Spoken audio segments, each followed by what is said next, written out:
A secret is not a shield. It is a debt, and in Seoul, debts are always collected. The Hanol suite existed in a world above the city. 42 floors up, where the air tasted like expensive cologne and older money, where the lighting was deliberately soft. Soft enough to blur the edges of a contract.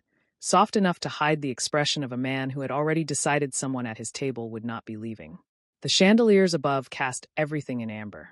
The carpet swallowed footsteps whole. And the men seated at the long mahogany table spoke in the careful, measured tones of people who understood that in rooms like this, the most dangerous thing was not a weapon. It was a word. Han Seo-jun had learned that lesson before he ever set foot in this building. He moved through the suite the way he moved through everything, carefully, efficiently, without drawing a single unnecessary breath of attention. His server's vest was pressed to a sharp crease. His tray was level. His face was arranged into the particular blankness that the wealthy found reassuring in the people who served them. Present enough to be useful, absent enough to be forgotten. 3 years he had perfected this performance. 3 years of clinical suppressants taken every morning with cold water and no expression. Pharmaceuticals that left a faint metallic taste at the back of his throat and kept the part of him that could destroy everything locked behind chemical walls. In a world where alphas moved like weather systems, loud, inevitable, reshaping everything in their path, an Omega who wanted to survive learned to become invisible. Seo-jun had become very, very good at disappearing. He reached for the bottle. A 2009 Pomerol, dark as a bruise, chosen for men whose tastes ran as expensive as their enemies. He moved to the far end of the table first, as he always did. Poured without spilling. Smiled without meaning it. Kept his eyes low and his breathing even and told himself what he told himself every night he worked this floor. Just another dinner. Just another deal. Just another room full of men with too much power and not enough conscience. Pour the wine. Collect the tip. Go home. Then the door opened. And Han Seo-jun felt it before he heard it, before he saw anything at all. A shift in the room's atmosphere so sudden and complete it was almost physical, like the air itself had snapped to attention. The quiet conversations at the table faltered. The 2 bodyguards already positioned by the window straightened almost imperceptibly. Even the candlelight seemed to pull itself upright. Lee Min-jae did not walk into rooms. He arrived in them. Seo-jun did not look up. He had learned very early that looking at certain alphas directly was an invitation to be seen, and being seen was the one thing he could not afford. But he felt the man cross the room the way you feel a change in weather, a pressure behind the sternum, slow and undeniable, biology waking up beneath all those careful chemical walls like something that had been sleeping and had just remembered it was alive. No, Seo-jun breathed through it. Absolutely not. He set the bottle down, kept his eyes on the table, watched in his peripheral vision as Lee Min-jae settled into the chair at the head of the table. White shirt open at the collar, ink curling past the fabric like words written in a language made of consequences, pen already in hand as though he had decided the evening's outcome before he ever sat down. Beside him, Park Hyun-woo arranged documents with the careful efficiency of a man who had been planning this night for a very long time. Seo-jun moved to the next place setting. Poured. Breathed. Did not look. The negotiations began, low, formal, the clipped cadence of men building something large and discussing it in deliberately small terms. Japanese across the table, Korean on Min-jae's side, a polished back and forth that Seo-jun filtered into background noise the way he filtered out everything in this room that was not his immediate task. And then he heard it. A phrase, embedded in a contract clause, spoken in archaic Korean. The kind that had not been used in formal business in 30 years, the kind that a foreign delegation would never catch, the kind that Seo-jun recognized only because his father had been a fixer for men exactly like the ones seated at this table, and had made Seo-jun memorize the old language like a survival manual before he was old enough to understand why. Seo-jun's hand went still on the wine bottle. His blood went colder than the glass. Because what Park Hyun-woo had just said, folded neatly inside a discussion about projected revenue figures, spoken with the casual smoothness of a man reciting something he had rehearsed 100 times, was not a contract term at all. It was a signal. And the thing it was signaling, the thing it had just set into quiet, irreversible motion, was the death of the man sitting 3 feet away from Han Seo-jun, still writing his name in the margin of a document, still breathing, still completely unaware that the person he trusted most in this world had just given the order to end him. Seo-jun set the bottle down very carefully. The room glittered around him, amber light, expensive silence, the soft scratch of a pen. And he understood, with the particular clarity that only arrives at the edge of something irreversible, that there was no version of tonight in which he simply poured the wine and went home. He had spent 3 years learning to be invisible. Tonight, invisibility was going to cost a man his life. Before I tell you what happens next, subscribe to Starry-Eyed Lovers and tell me where you're watching from. Han Seo-joon woke at 5:47 every morning. Not because an alarm told him to, but because his body had learned that discipline was the only thing standing between the life he had built and the life that would swallow him whole if he gave it a single opening. The suppressants came first. Always first. 2 small white tablets from the unmarked bottle he kept behind the loose tile beneath his bathroom sink, chased with exactly half a glass of cold water. Not warm. Cold. Warmth opened the blood vessels, and open blood vessels meant the scent moved faster. And a moving scent was a story he could not afford to tell. He had read that in the 3rd chapter of a black market biology manual he had memorized and then burned in his kitchen sink 2 years ago, standing over the flames in a towel, watching the pages curl like confessions. He checked his reflection the way a soldier checks equipment before deployment. Methodical. Impersonal. Looking not at himself but at the surface of himself, for anything that might give him away. He had a face that people found easy to overlook, which had once been the thing he hated most about it, and was now the thing he valued above almost everything else.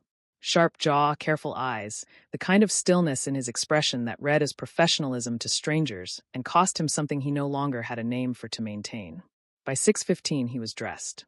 By 6:30 he was on the subway, standing because sitting meant proximity, and proximity this early, before the second tablet had fully settled into his bloodstream, was a variable he preferred to eliminate. He held the overhead bar and watched his own reflection in the dark window across the carriage and thought about nothing. He had become exceptionally good at thinking about nothing.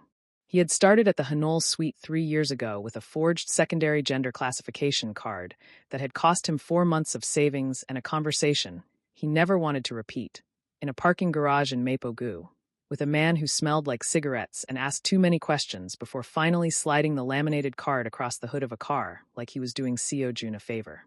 In a way, he was. The card said beta. The card was the most important document Seo-joon owned. More important than his ID. More important than his lease. Because without it, he would never have been hired, and without the job, he would have had nothing. No income, no structure, no reason to keep taking the tablets every morning with mechanical precision. The Hanol suite did not hire Omegas. No establishment like it did. The logic was never spoken aloud because it didn't need to be. Alpha clientele paid for environments where the variables were controlled, where nothing biological might complicate the atmosphere of a dinner that was worth more than most people earned in a decade. An Omega on the floor was a disruption waiting to happen. A liability. A distraction. Seo-joon had decided 3 years ago that he would simply decline to be any of those things. "You're 4 minutes early," said Chaiwon, without looking up from the reservation book when he pushed through the staff entrance at 3:56. She was the floor supervisor, small, precise, with the energy of someone who had been disappointed by people so many times that she had simply stopped expecting anything and found it very freeing. "I'm always 4 minutes early," Seo-joon said, pulling his vest from his locker. "I know. It unsettles me. Would you prefer I was late?" She looked up at that, studied him for a moment with eyes that missed very little, then returned to her book. "I'd prefer you were normal. You're not, but the guests don't notice, so." She turned a page. "Private booking tonight. 42nd floor. Full suite. You're on wine service." He nodded and said nothing. "Min Jae." She said the name the way people said the names of weather events. Not with fear exactly, but with the careful respect one extended to forces that operated outside the ordinary rules of consequence. "Lee Min Jae. And Associates." Seo-joon fastened the last button on his vest. "I know who he is. Everyone knows who he is. That's rather the point." She closed the book. "No mistakes tonight, Seo-joon. Not a dropped fork. Not a slow pour. Not a single moment where anyone at that table has cause to look at you for longer than it takes to accept a glass of wine." "They never do," he said. And that was true.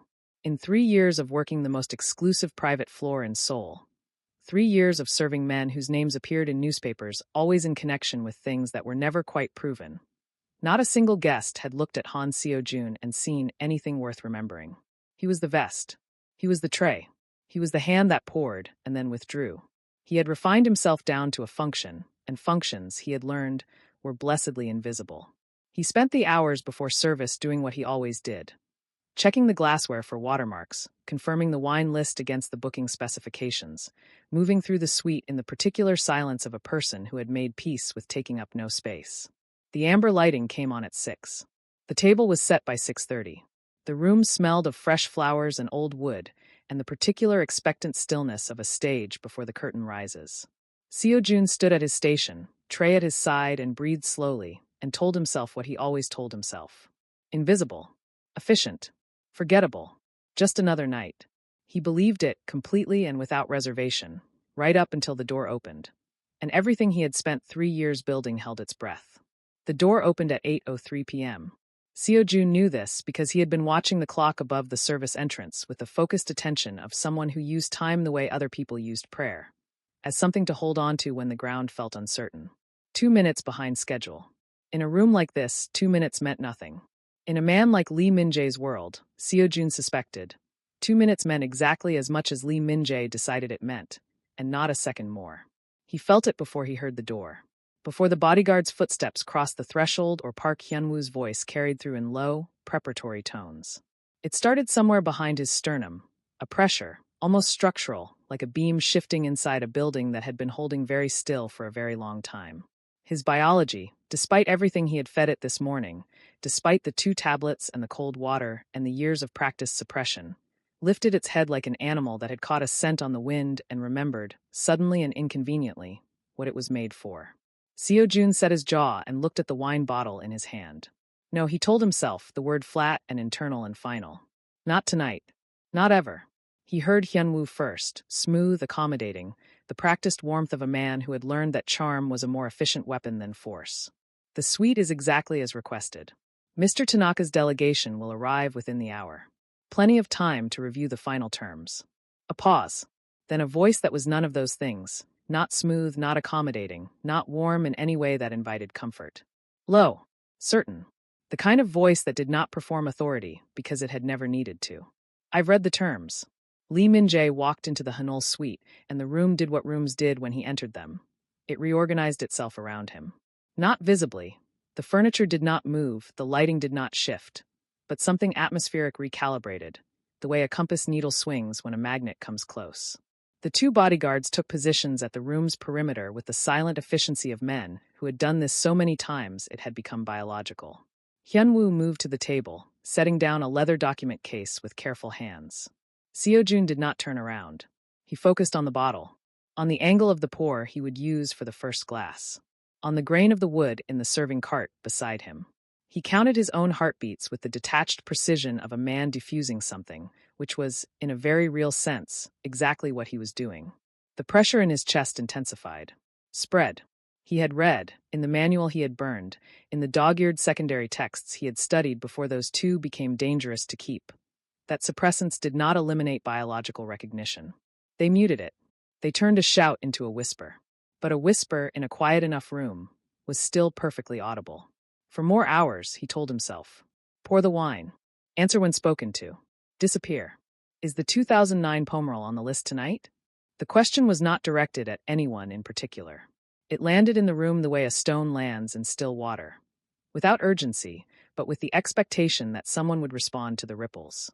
Seo-jun turned. He kept his expression arranged into its professional blankness as he faced the room, tray settling against his forearm with practiced steadiness. Yes, he said, and held up the bottle at a slight angle so the label caught the light. Decanted 30 minutes ago, sir. It should be at optimal temperature. Lee Min-jae was looking at the document Hyun-woo had placed on the table. He did not look up immediately. He finished reading whatever line had held his attention, turned the page with one hand, and then, only then, raised his eyes. They found Seo-jun across the room with an accuracy that felt less like coincidence and more like intention. For a moment, 3 seconds, perhaps 4, Lee Min-jae simply looked at him. Not the way the suite's other guests looked at the serving staff, which was to say not really looked at all, the gaze sliding past without landing, processing the white vest and the tray and concluding function, not person. Min-jae looked the way a man looks when something has snagged his attention and he has not yet decided what to do with that information. Unhurried. Direct. His expression gave away nothing, but his eyes, dark, still, carrying the particular quality of someone who had spent years reading rooms for variables that could kill him, did not move from Seo-jun's face. Seo-jun did not look away. Looking away too quickly was its own kind of signal. He met the gaze for exactly as long as was professionally appropriate, inclined his head slightly in acknowledgement, and shifted his attention to the table. "Shall I pour now, or would you prefer to wait for your guests?" Another beat. Then Min-jae returned his attention to the document. "Now, of course." Seo-jun crossed to the table, aware, with every nerve he had spent 3 years trying to silence, of the exact distance between himself and the man seated at its head. He stopped at the appropriate position, tilted the bottle, watched the wine breathe into the glass in a slow, dark ribbon, and kept his eyes on the pour. Steady, level, the performance of someone who is simply doing his job and nothing else. "You've worked this floor long?" The question came from Hyun-woo, not from Min-jae, delivered with the conversational pleasantness of a man who asked questions as a reflex. 3 years, Seo-jun said. "You enjoy it?" He glanced up briefly, offered the faint, professional smile he kept in reserve for exactly this kind of exchange. The kind that said I am pleased to be of service without saying anything at all about what was actually true. "I find it suits me." Hyun-woo smiled back, easy and immediate, and returned to his documents. Seo-jun straightened, stepped back, and returned to his station. He set the bottle down. He breathed. He stared at the middle distance and performed, for the approximately 1,000th time in his professional life, the internal act of dismantling a feeling before it could become a liability. He was almost finished when he became aware, without looking, of the precise and quiet weight of being watched. He did not turn. He knew if he turned he would find Lee Min-jae's eyes still on him. Not predatory, not aggressive, but with that same unnerving quality of attention that seemed to operate outside the ordinary social contract, that said I notice things that other people decide not to notice. And he could not afford the particular chain reaction that looking back would set off inside him. So he straightened his tray. He checked the second bottle. He reminded himself, firmly and without sentiment, of everything he stood to lose. Across the room, he heard the soft scratch of a pen moving across paper. And underneath it, barely at the very edge of his suppressed and battered senses, he felt the exact moment Lee Min-jae finally looked away. It felt, absurdly and against every rational argument he had available to him, like losing something he had never been permitted to have. The Japanese delegation arrived at 8:47 p.m. There were 4 of them, Mr. Tanaka at the front, silver-haired and unhurried, with the particular stillness of a man who had conducted enough negotiations to understand that the first person to show urgency had already lost. Behind him, 2 associates carried matching document cases, and a younger man with wire-framed glasses positioned himself slightly apart from the group in the way that interpreters always did, claiming a neutral geography that belonged to neither side. Seo-jun watched them enter from his station and noted, with the practiced eye of someone who had spent 3 years reading rooms, the precise choreography of the greeting. Min-jae rose. Not eagerly. Nothing about Lee Min-jae suggested eagerness, but with a measured respect that acknowledged Tanaka as an equal without conceding anything. They exchanged cards with both hands, the small formal ritual performed with the seriousness it deserved. Hyun-woo translated the opening pleasantries in smooth, contemporary Korean, his voice carrying the practiced cadence of a man entirely comfortable moving between languages. Seo-jun began his circuit of the table. This was the part of the evening he had always found easiest, the moving. When he was stationary, he was aware of himself in space, aware of the distance between his body and the alphas in the room, aware of his own breathing in a way that required active management. But moving gave him purpose, and purpose gave him cover. And cover was the closest thing to peace that Han Seo-jun had found in 3 years of living this way. He refreshed glasses. He cleared a small appetizer plate. He repositioned a water pitcher 2 inches to the left, and then 2 inches back, because it had not needed repositioning, and the movement had simply been something to do with his hands. The negotiation settled into its rhythm around him. Numbers. Percentages. Projected timelines delivered in the measured back and forth of men who were building something large and discussing it in deliberately small increments. Seo-jun filtered it the way he filtered everything in this room. Into background, into texture, into noise that was not his business and not his concern. And then something snagged. It was subtle enough that he almost missed it. A single phrase from Hyun-woo, delivered in the same smooth cadence as everything before it, sliding into the translation of a clause about exclusivity rights. Seo-jun was reaching for an empty glass at the corner of the table when the words registered. Not immediately, not all at once, but the way a wrong note registers in a familiar song. A half-second delay between hearing and understanding, and then the understanding arrived with the cold, clarifying force of water through a cracked wall. The phrasing was archaic. Not stylistically, not the way older speakers sometimes defaulted to classical forms out of habit, but deliberately, surgically archaic. A construction that had not appeared in standard Korean business dialect for 30 years, that existed now only in certain legal texts and, more relevantly, in the operational language of organizations that had reason to communicate things in plain sight without being understood. His father had called it the language of knives. You use it when you need someone in the room to hear something, his father had told him once, sitting at their kitchen table with a cup of tea and the patient gravity of a man passing down knowledge he hoped his son would never need. And you need everyone else in the room to hear nothing at all. Seo-jun set the glass down. He did not move to the next position immediately. He adjusted the placement of a fork that did not need adjusting, and he listened. Hyun-woo was speaking again, still smooth, still translating the clause about territorial distribution, his voice carrying no inflection that would alert anyone watching his face. But underneath the contemporary phrasing, threaded through it like wire through silk, the archaic construction continued. A word here, a suffix there. Structural choices that meant nothing individually and, assembled in sequence, meant something that made the temperature in Seo-jun's chest drop several degrees. He needed to hear it again. He needed to be certain. He moved to the serving cart position 3 feet from Hyun-woo's left shoulder, and he made himself slow. He examined the label of a bottle that required no examination. He counted Hyun-woo's words with the part of his mind that his father had trained like a muscle.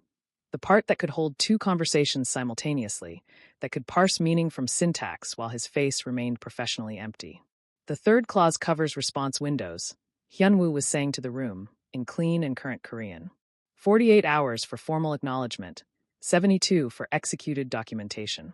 What the archaic thread underneath it said was different. Confirmation received. Execute on signature. Seo-jun's hand stilled on the bottle. Execute on signature. Not a metaphor. Not a business term co-opted for dramatic emphasis. The way people sometimes used words like kill and destroy in boardrooms without meaning either. This was operational language, spoken by a man who understood its original context perfectly, directed at someone in this room who understood it equally well. An instruction. A timeline. A green light given in a language that the man it was designed to end could not speak, wrapped inside a negotiation he had no reason to distrust, delivered by the person sitting closest to his right hand. The moment the pen left the paper, Lee Min-jae would be dead. Seo-jun set the bottle down on the cart with a care that he felt distantly grateful for, because the alternative was that his hands would shake, and his hands could not shake, not here, not now. He breathed through his nose, slowly, evenly, and looked at the middle distance and performed the internal act that 3 years had made automatic. The systematic dismantling of a feeling before it could reach his face. This one was harder than most. More water? He said, and his voice came out at precisely the correct professional register, directed at the associate nearest him. The man glanced up, nodded briefly, and returned to his documents. Seo-jun poured. His hand did not shake. He moved to the next position. And the next. And with every step he turned the phrase over in his mind, testing it from every angle the way his father had taught him, looking for the charitable interpretation, the innocent reading, the possibility that he was wrong. That 3 years of isolation had made him paranoid. That the archaic construction was a stylistic tic, a regional habit, a coincidence of phrasing that his overprimed mind had assembled into a pattern that did not exist. Execute on signature. There was no charitable interpretation. He came to rest at his station and stood with his tray and looked at the table. At Tanaka reviewing a document, at Min-jae listening with the closed, unreadable attention he brought to everything, at Hyun-woo turning a page with his careful hands. And understood, with a clarity that felt almost peaceful in its totality, that he was the only person in this room who knew what was about to happen. And that he had, at most, until the end of the negotiation to decide what to do about it. Across the table, Min-jae reached for his pen.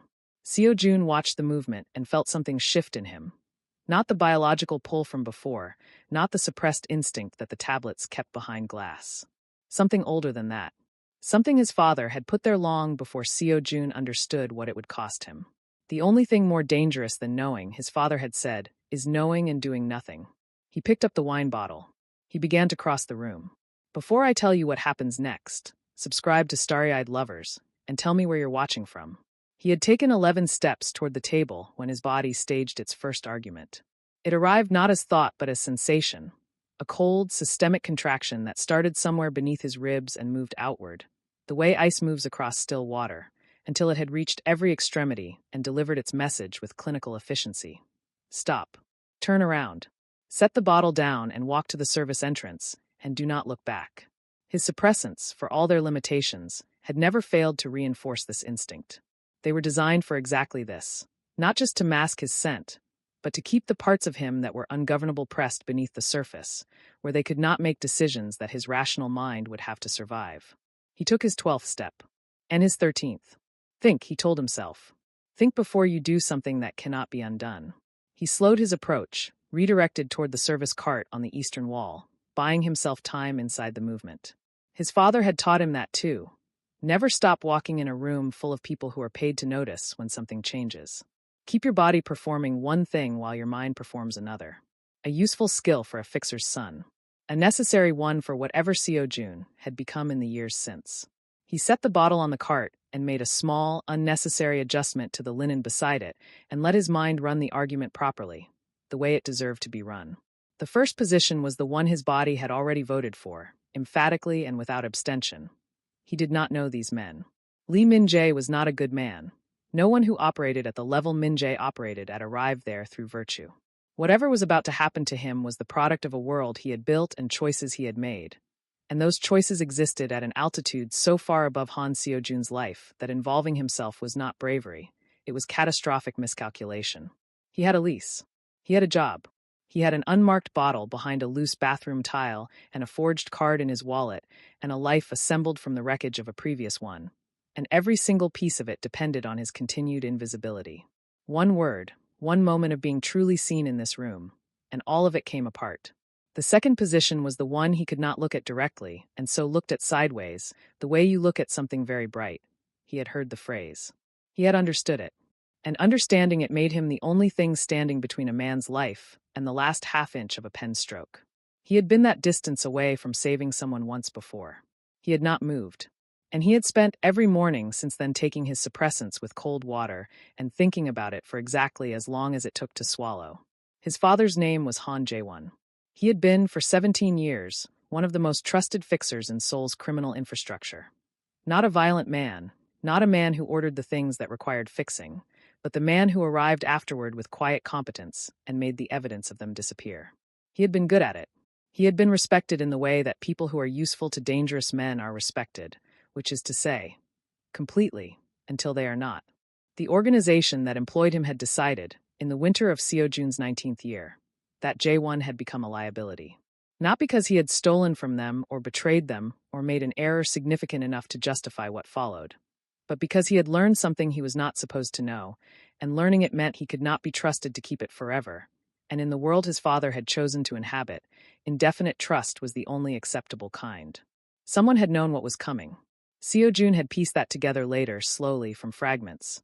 A conversation overheard, a visit that ended too quickly, a phone call his father had received 3 days before the end that left him sitting at the kitchen table with his tea going cold, and an expression Seo-jun had not known how to read at 19 and could read perfectly now. Someone had known and said nothing, and his father had walked into a room he did not walk out of. Seo-jun had not known. He had been the one person in his father's life with no knowledge of what was coming and therefore no choice to make. And he had told himself that consistently and with considerable effort for years. He had made it almost true. But he knew now. He was standing in it now. And the difference between I didn't know and I knew and I chose myself was a distance he could measure precisely, because he had been living in it for 3 years. And it was exactly the size of the hollow thing behind his sternum that no suppressant had ever touched. You cannot fix the past by destroying your future, said the rational part of his mind, in the reasonable tone it adopted when it was fighting hard for something. He picked up the bottle. This is not your world, it continued. These are not your people. You are a man with a forged card in his pocket standing in a room that will close around you like a fist the moment you make yourself visible. He turned from the cart. Think about the lease. Think about the tablet behind the tile. Think about everything you have spent 3 years building. He thought about his father's kitchen table, the cold cup of tea, the expression he had not known how to read. Walk away. Excuse me. He stopped. The voice belonged to one of Tanaka's associates. the younger one, wire-framed glasses slightly crooked, who had apparently decided that the server standing motionless beside the cart was an invitation for conversation. He was holding an empty glass with the vaguely apologetic expression of someone who wanted something and felt mildly guilty about the wanting. "Could I trouble you for the still water? I find sparkling sits poorly during long evenings." Seo-jun looked at him, at the empty glass, at the perfect, ordinary smallness of the request, the kind of request that belonged to a world where the worst thing that could happen at dinner was carbonation. He felt something settle in him then, not warmly, not with any comfort, but with the flat and irrevocable weight of a decision that had already been made before he had finished arguing against it. It had been made, he understood, the moment he heard the phrase. Perhaps before that. Perhaps it had been waiting for him since a winter evening 6 years ago when he had been 19 and ignorant and had not had a choice. He had a choice now. "Of course," he said to the associate, and poured the water, and set the glass down with a steady hand, and turned toward the head of the table, where Lee Min-jae sat with his pen in his hand, and the last uncrossed distance of his life stretching out ahead of him like a bridge that was already burning from the other side. Seo-jun crossed the room. He did not let himself think any further than the next step, and then the next, because thinking was finished, and what came after thinking was simply the thing itself. The moment where everything you had built either proved it was worth keeping or proved it had only ever been a very elaborate way of hiding. He reached the table. He raised the bottle, and he leaned down to pour. The wine poured in a slow, dark ribbon. Seo-jun watched it fall and thought about nothing except the angle of the bottle and the level of the glass and the distance between the rim and the surface of the liquid, which required exactly the kind of focused physical attention that kept his hands from communicating what his mind was doing. The pomerol caught the amber light as it moved, deep red at the center, bruised purple at the edges. And it was beautiful in the remote, unattached way that things sometimes became beautiful when you were looking at them from the far side of a decision you could not take back. Min-jae did not look up. He was reviewing the final page of the document. Seo-jun could see it in his peripheral vision without turning his head, the dense columns of figures and clauses that represented, to everyone else in this room, the conclusion of a legitimate negotiation. His pen rested between two fingers with the casual authority of a man who had signed things of consequence before and expected to do so again. Across the table, Tanaka was exchanging a quiet word with his senior associate. Hyun-woo was turned slightly toward the interpreter, one hand on the document case, his posture the perfect architecture of a man with nothing to hide. Seo-jun straightened a fraction, not fully, not enough to signal completion, and let the silence of the pour do what it had always done. Render him furniture. A function. The hand attached to the bottle that everyone's gaze moved past on its way to something more important. He had perhaps 4 seconds before straightening completely, and stepping back became the only professionally acceptable movement available to him. He used the first second to confirm what he already knew. That Hyun-woo was watching the interpreter and not the server, that the bodyguards were oriented toward the room's entrance, that Min-jae's attention was on the page, and that no one in the Hanol suite was looking at Han Seo-jun. He used the second to close the remaining distance. A fractional shift of his weight, a slight drop of his shoulder that brought his mouth to within inches of Min-jae's ear, disguised inside the natural lean of a careful pour. He used the third second to speak. "He wants you dead." The words left him in Korean, barely voiced, less than a whisper. The kind of sound that existed at the precise threshold where breath became language, audible to the person it was aimed at and to no one else. "Your advisor." The phrase in the third clause. "Execute on signature. Don't sign." He used the 4th second to straighten. Then he stepped back, repositioned the bottle against his forearm, and walked away from the table without looking back. His footsteps were even. His tray was level. His face, when he passed one of the bodyguards near the service wall, held the same professional blankness it always held, the expression of a man performing a function and nothing more. He reached his station. He set the bottle down, and the table went utterly still.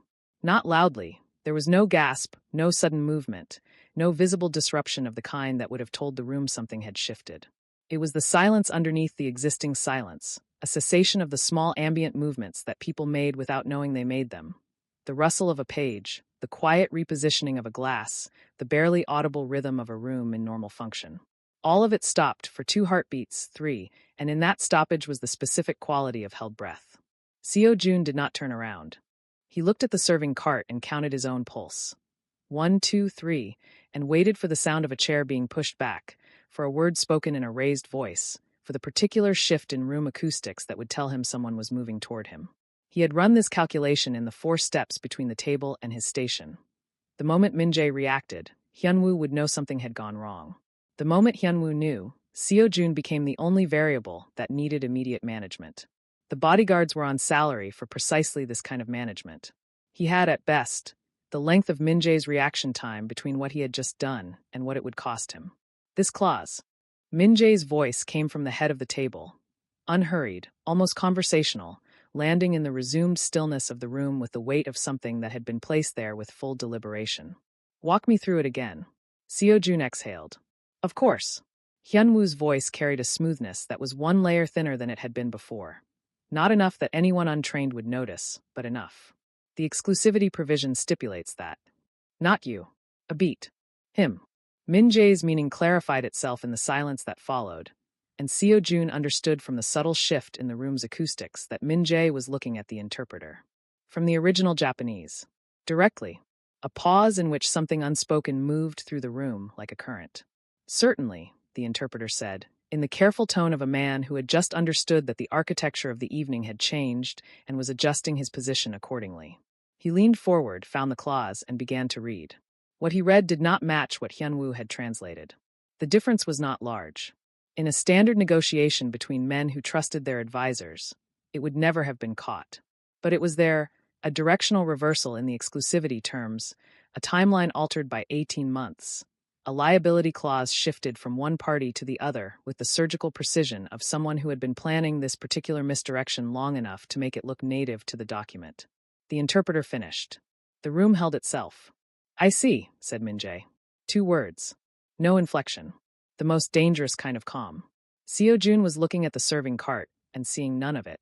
His whole body had oriented itself toward the sound of that voice with an involuntary precision that had nothing to do with the situation and everything to do with the biology he had spent 3 years suppressing, which had chosen this particular moment, adrenaline spiking, chemical walls shaking at their foundations, to remind him that it had never actually agreed to the terms of their arrangement. He pressed his thumb against the edge of the cart. The pressure helped. Mr. Tanaka. Min-jae again, unhurried. I wonder if you'd be willing to extend the evening. I believe we have more to discuss than the current draft reflects. Tanaka's response was brief and immediate. I believe you are right. The sound that followed was the document case being moved. Not violently, not with any drama, just repositioned to a different part of the table, which in this context was its own complete sentence. Then the sound of a chair, Hyunwoo's, going very still, in the way chairs went still when the people in them had just finished a calculation and did not like the answer. Hyunwoo. Min-jae's voice had not changed.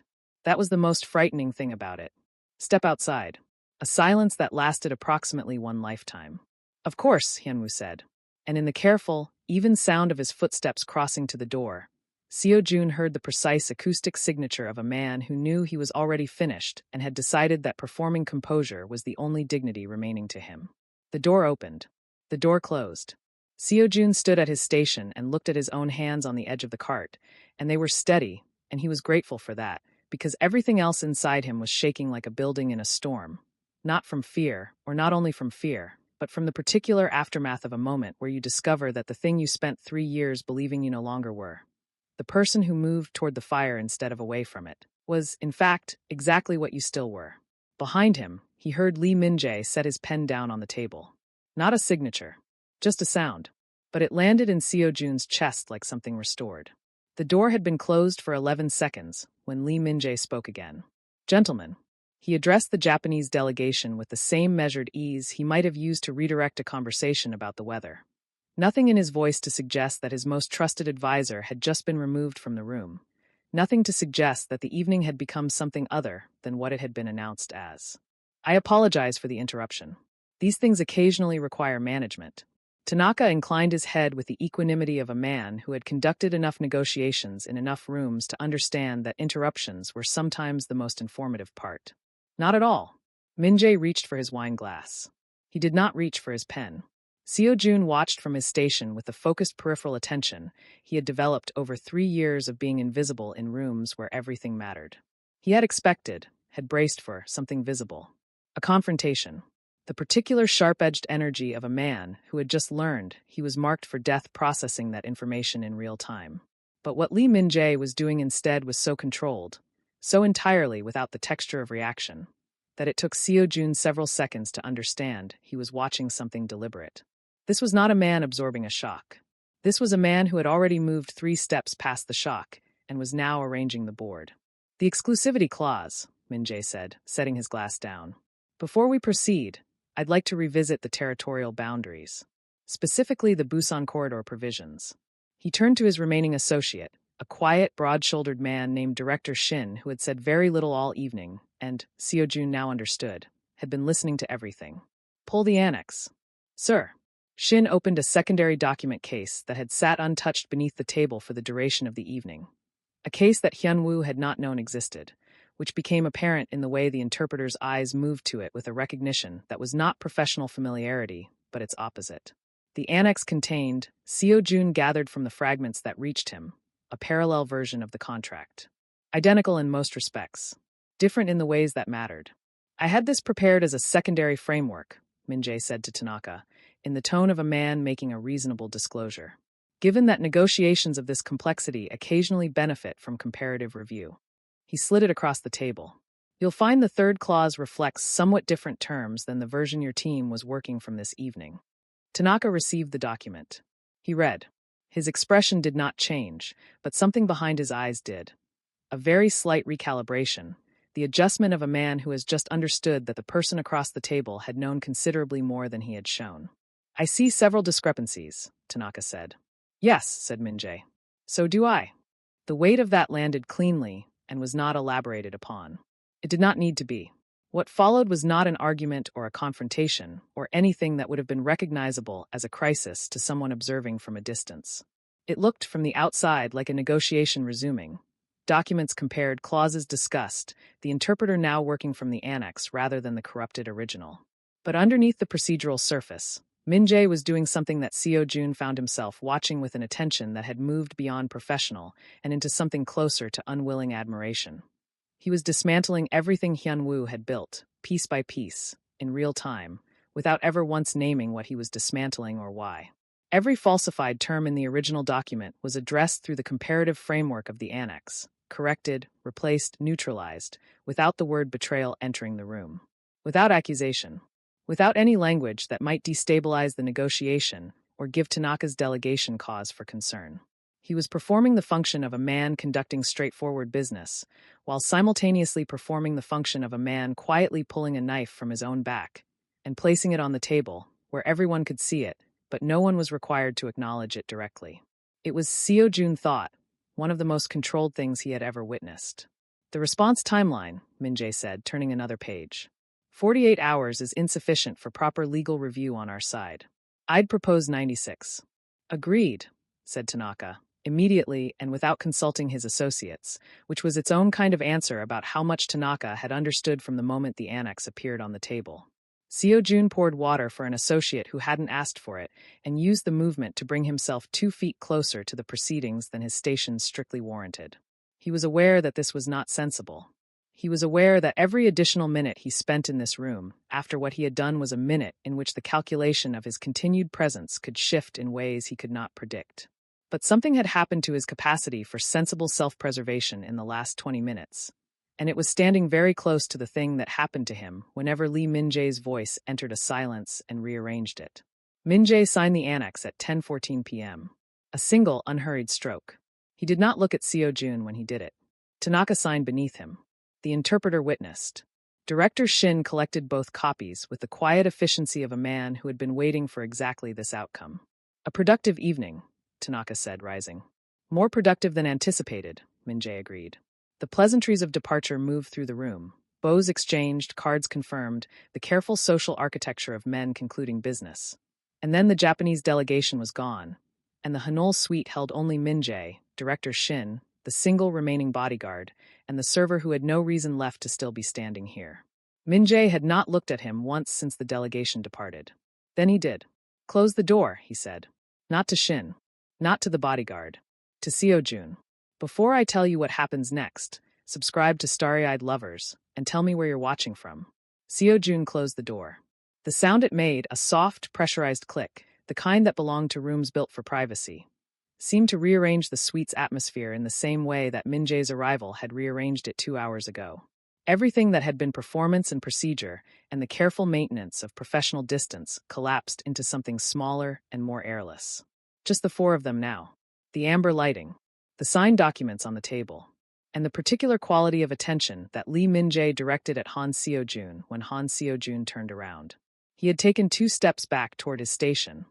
Some residual instinct toward the position, toward the function, toward the last available architecture of invisibility, when the window behind Director Shin exploded inward. Not glass. The frame.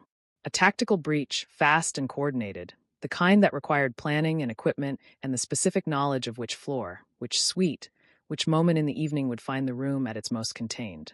2 men through the window before the sound had finished registering, a third through the service entrance that Seo-jun had used every day for 3 years, and in the half-second between comprehension and response the suite became a different kind of room entirely. Not a dining room, not a negotiation space, but the thing it had apparently always been underneath, a location. Hyunwoo's men. It did not require analysis. The coordination was too precise, the timing too calibrated to the conclusion of the signing, and the instruction they were operating under had been given in archaic Korean 45 minutes ago in this same room. Execute on signature. The signature had happened. The execution was now in progress, adapted for the fact that it had not gone as planned. Director Shin moved first, away from the window, toward Min-jae, body positioning itself between the breach and the principal with the automatic geometry of a man whose entire professional purpose was this exact reconfiguration of space. The bodyguard near the wall was already in motion, and the suite filled with the sounds of furniture and bodies, and the particular sharp efficiency of people who had trained for this, while the people around them had been living ordinary lives. Seo-jun pressed back against the closed door. His training was in nutrition and service and the chemical management of his own biology. He had no geometry for this room. He had no protocol. What he had was the door handle against his palm and the instruction his body was delivering with considerably more force than it had delivered anything else this evening. An instruction that was not rational and was not suppressant compatible and was, at its absolute core, the most purely biological thing he had felt since the moment Lee Min-jae had walked through the entrance and the room had reorganized itself accordingly. Run, it said. Or don't run. But breathe. He was breathing. He was aware that he was breathing. He was aware, in the same moment, that his breathing had changed, had shifted from the slow, controlled rhythm he had maintained for 3 years into something faster and shallower and laced with the adrenaline that was now moving through his bloodstream with the unstoppable momentum of something that had been waiting behind a door for a very long time. The suppressants registered the adrenaline. The adrenaline won. He felt it happen before he could stop it, the chemical mass cracking along its load-bearing lines, not all at once but in the way that structures failed under sudden force. First a fracture, then a cascade, then the thing underneath pouring through every opening at once. His scent hit the air like a frequency, present, unmistakable, the specific biological signature of an omega under acute distress, which was one of the most potent and least ignorable things that could enter a room containing multiple alphas. The effect was immediate and involuntary. Both of Hyunwoo's men faltered, a half-second disruption, instinct overriding training, their bodies responding to the olfactory information before their minds could override it. Director Shin turned, not toward the threat, but toward Seo-jun, with an expression that moved through surprise and into something more complicated in the space of a single breath. The bodyguard turned. Min-jae turned. And then Min-jae was crossing the room. He moved without urgency and without hesitation, which was somehow more alarming than either would have been alone. The specific quality of motion that belonged to someone who had already decided, and was simply now completing the decision. He reached Seo-jun in 4 strides and placed himself between Seo-jun and the room with the same natural authority with which he did everything, as though this too was simply a clause in a document he had already reviewed. His back was to Seo-jun. He was facing the room. "Finish it," he said to Shin. 2 words, quiet as everything else he said, and Shin turned back to the business of the room's management with the focused efficiency of a man who had been given clear instruction. Seo-jun stood behind Lee Min-jae and tried to remember how to regulate his own breathing and found, for the first time in 3 years, that the effort was entirely beyond him. His scent was still moving. He could feel it, the way you felt a wound you couldn't see, and there was nothing left in his depleted chemical arsenal to recall it. "I know what you are," Min-jae said. He had not turned around. His voice was low, directed at the middle distance in front of him, clearly intended for the person behind him. I've known since the second pour. Seo-jun's back met the door. Then you know my employment here is. Not what concerns me at this moment. The sounds of the room were resolving, movement contained, voices low, the specific acoustic signature of a situation being brought under control by people who knew how to bring situations under control. Seo-jun registered it distantly, through the closer and more immediate reality of Lee Min-jae standing 18 inches in front of him, still not turning around, his presence doing the thing it had been doing since 8:03 p.m., reorganizing everything in its immediate vicinity without effort or apparent intention. You're shaking, Min-jae said. I'm aware. The door is closed. Nothing behind it is your problem anymore.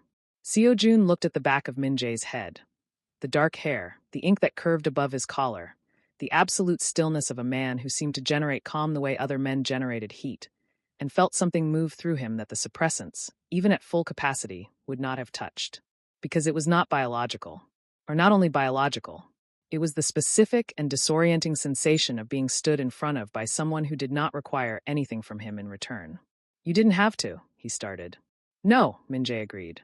I didn't. A silence that was not uncomfortable, which was itself uncomfortable, because Han Seo-jun had no framework for silences with powerful alphas that were not uncomfortable. Across the room, Director Shin said something quiet into a phone. The bodyguard secured the service entrance. The suite settled into the particular stillness of aftermath, not peaceful, but resolved, the way a room felt after a storm had moved through and left the furniture rearranged. Min-jae turned around. He looked at Seo-jun the same way he had looked at him across the room 2 hours ago. Direct, unhurried, with that quality of attention that processed rather than performed. His eyes moved to the pulse point at Seo-jun's throat, briefly and without expression, and then back to his face. What is your name? He said. Not a question. The tone of a man collecting a fact he had decided he needed. Seo-jun met his gaze for exactly as long as he had allowed himself to meet it before. And then, because there was no professional blankness left in him and nowhere left to redirect it, kept meeting it. Han Seo-jun. Min-jae nodded once, as though filing it. Han Seo-jun, he said. You're going to tell me everything. The private room was on the 41st floor. Not a suite. Something smaller, more functional, with the spare and deliberate quality of a space that had been designed for conversations that required no witnesses and left no record. A table. For chairs. A window that looked out over the city at an angle that showed you exactly how far you were from everything ordinary. Min-jae had said nothing in the elevator. Director Shin had remained on the 42nd floor with the bodyguard and whatever remained of the evening's administrative consequences. The elevator doors had closed on the two of them with the finality of a chapter ending, and Seo-jun had spent the 11th-floor descent studying the middle distance and attempting, with limited success, to reconstruct some version of the chemical composure that the last 40 minutes had systematically dismantled. His scent was still present in the air. Quieter now, adrenaline receding, biology beginning the slow work of re-establishing its baseline, but present enough that he was aware of it the way you were aware of a bruise you kept accidentally pressing. Min-jae gave no indication that he was aware of it, which meant either that he wasn't, or that he had decided awareness was not a variable he intended to introduce into the room. Seo-jun had spent enough time around dangerous men to understand that those two things were not the same. Min-jae sat. He did not gesture for Seo-jun to sit, but there were only 2 chairs positioned at the table, and the implication was architectural. Seo-jun sat. The phrase you heard. Min-jae placed both hands on the table, open, which was either a deliberate signal of non-aggression or simply what his hands did when he was preparing to think. Walk me through it precisely. The clause, the phrasing, the construction. Seo-jun walked him through it. He used the correct archaic terms, reproduced the syntactic structure as accurately as his memory allowed, and explained, in the methodical, detached register of someone reporting rather than experiencing, how the kill order had been embedded in the exclusivity clause and what specific features of the construction had marked it as operational rather than stylistic. Min-jae listened without interrupting. His eyes did not move from Seo-jun's face. You recognized it immediately? Not immediately. 3 or 4 seconds. That's effectively immediate. A pause. Where did you learn the old language? Seo-jun had known this question was coming. He had known it the way you knew a door was at the end of a corridor. Not because you could see it yet, but because the corridor only went one direction. My father taught me. Your father. He believed it was important that I understand how certain kinds of communication worked. He said it was a survival skill. Min-jae's expression did not change, but something shifted in the quality of his attention. A very slight intensification, the way a lens adjusted to bring something at its periphery into focus. What did your father do? The question landed in the specific way it always landed when Seo-jun was asked it. Not painfully, not anymore, but with the dull and familiar weight of something he had learned to carry without showing. He considered, briefly, the available deflections. He had several. He had constructed them carefully over years and deployed them smoothly enough that most people accepted them without pressing further. He looked at Lee Min-jae across a table in a room with no witnesses and understood, with the particular clarity that arrived when deflection became pointless, that none of them would work. He was a fixer, Seo-jun said. For 17 years. He worked for an organization based out of Gangnam, mid-tier, legitimate front in import logistics, the usual architecture. He was good at it. He was trusted. He stopped. Until he wasn't. The silence that followed was Min-jae's. Owned, deliberate, a space left open with the specific intention of being filled. His name, Min-jae said. Not aggressively. The tone of a man who had just felt something connect that he had not expected to connect, and was moving toward it carefully. Han Jae-won. The room did something then. It was not dramatic. Min-jae did not move, his expression did not fracture. Nothing so readable as that. But the quality of the silence changed, the way the quality of water changed when something beneath the surface shifted. And Seo-jun watched it happen with the detached and slightly vertiginous sensation of a man who had just said a thing he did not yet fully understand. Han Jae-won, Min-jae repeated. Yes. A long moment in which Min-jae looked at the table rather than at Seo-jun. The first time his gaze had moved away without purpose. And in that moment Seo-jun understood that the name had landed somewhere specific. Somewhere with furniture in it. Somewhere that had been there before tonight. My father trusted a man by that name, Min-jae said finally. He looked up. For 11 years. Before I took over the organization. He called him the most reliable person he had ever worked with in 30 years of operations. Another pause. He died in the winter. 14 years ago now. My father never recovered from it. Not from the loss of him, but from the circumstances. He believed it was a failure of his protection. He spent the rest of his life believing he had let a loyal man die because he hadn't seen the threat in time. Seo-jun's hands were very still on the table. It wasn't your father's failure, he said. His voice came out quieter than he intended. The threat was internal. Someone inside the organization had been building toward it for years. Clearing the path, removing the people who were too loyal to the existing structure to survive the transition of power. Min-jae's eyes had not moved from his face. Hyunwoo, he said. Not a question. I didn't know his name until tonight. Seo-jun looked at his own hands. I knew the shape of what had happened. I spent 2 years piecing it together from fragments. Conversations my father had referenced, contacts who went quiet, the specific timing of decisions that cleared certain people from certain positions. Someone was building a corridor to power. My father was standing in it.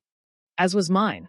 Min-jae said it with the flat and unsentimental weight of a man who had lived long enough with a truth that speaking it no longer required preparation. My father died 4 years after yours. Cardiac event, officially. I was 23. I inherited the organization and Hyunwoo with it, positioned as the most indispensable person in the structure, because he had spent a decade making himself indispensable by removing every alternative. The city spread itself across the window behind him, 41 floors of lit and indifferent soul, and Seo-jun looked at it and understood. With the slow, structural comprehension of a building settling on its foundations, what tonight actually was. Not an interruption to his invisible life. Not an incident he had stumbled into and survived. A convergence. 2 families unmade by the same hands, their remnants deposited on opposite sides of a mahogany table in the Hanul suite, brought into the same room by a series of decisions that had begun long before either of them was old enough to understand the world they had been born into. He destroyed both of them, Seo-jun said. Both families. To clear the path. And then spent 14 years standing in the organization he'd cleared it for, waiting for the right transaction to finish what he started. Min-jae's voice was even.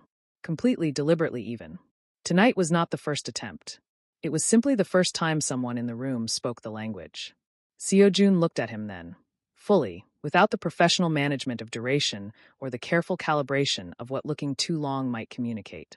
He looked at Lee Min-jae, who had lost his father to the same architecture of betrayal that had taken his own, who had spent 14 years building an empire on a foundation that had been poisoned before he inherited it, and who was sitting across a small table in a room with no witnesses looking back at him with an expression that had, somewhere in the last 10 minutes, shed the quality of interrogation entirely.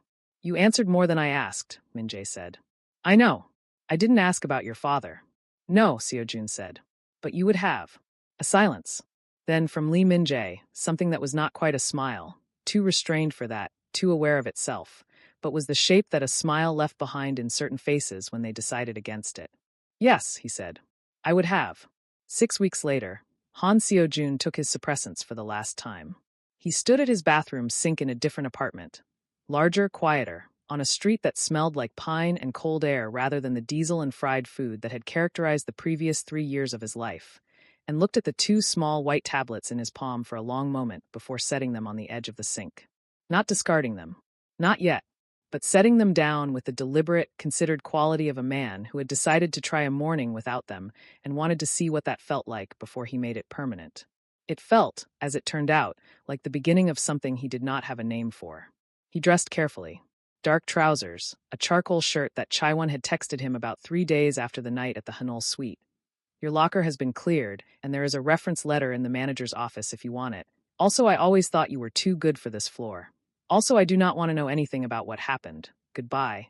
And a jacket he had not owned 6 weeks ago, purchased with the first advance from the consultancy agreement that director Shin had placed in front of him 11 days after the night in question, with the same quiet efficiency with which Shin appeared to do everything.